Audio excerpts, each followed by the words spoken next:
अचरा के भूख माई हमारो मिटा दी, फेरी नजर मैया देखी ना। रोवत बाटे छतिया के दूधवा, माई हाउ दर्द बूझी ना, माई हाउ दर्द बूझी ना। अचरा के भूख माई हमारो मिटा दी, फेरी नजर मैया देखी ना।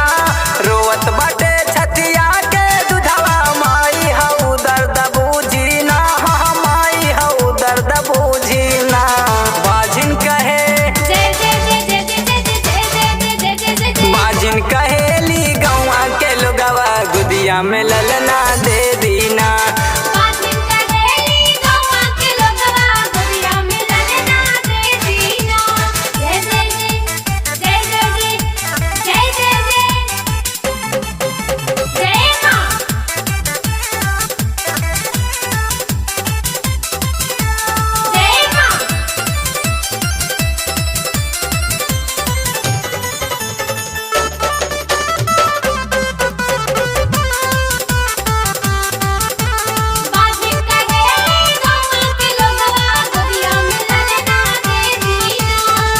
टोलावा बोलावे माई बाजिन काही काही के, बढ़ की गुतनिया मारे ताना राही राही के, ताना राही राही। हे माई टोलावा बोलावे माई बाजिन काही काही के, बढ़ की गुतनिया मारे ताना राही राही के।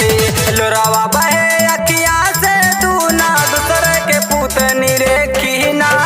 भर दी अचरा सुनी गोदिया, हालत हमरो देखी ना, हालत हमरो देखी ना।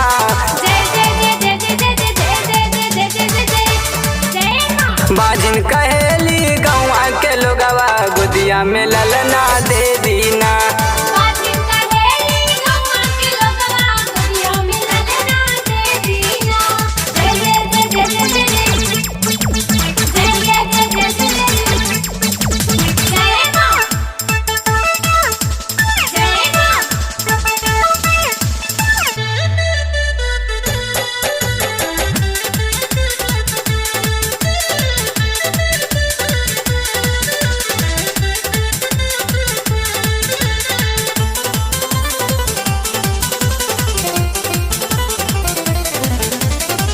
बाजिन परल नाम माई तू मिटा दी, आचरा में रोवे लाल भागिया जगा दी, भागिया जगा दे माई। बाजिन परल नाम माई तू मिटा दी, आचरा में रोवे लाल भागिया जगा दी। कौना जन्म के ले तर बदला मैया कुछो बोली ना, करन बेदर्दी छोटू सलेंदर के घर आई तू डोली ना, के घर आई तू डोली ना। बाजिन कहे बाजिन कहेली गौआ के लोगवा, गुदिया में ललना दे दीना। बाजिन कहेली गौआ के लोगवा, गुदिया में ललना दे दीना।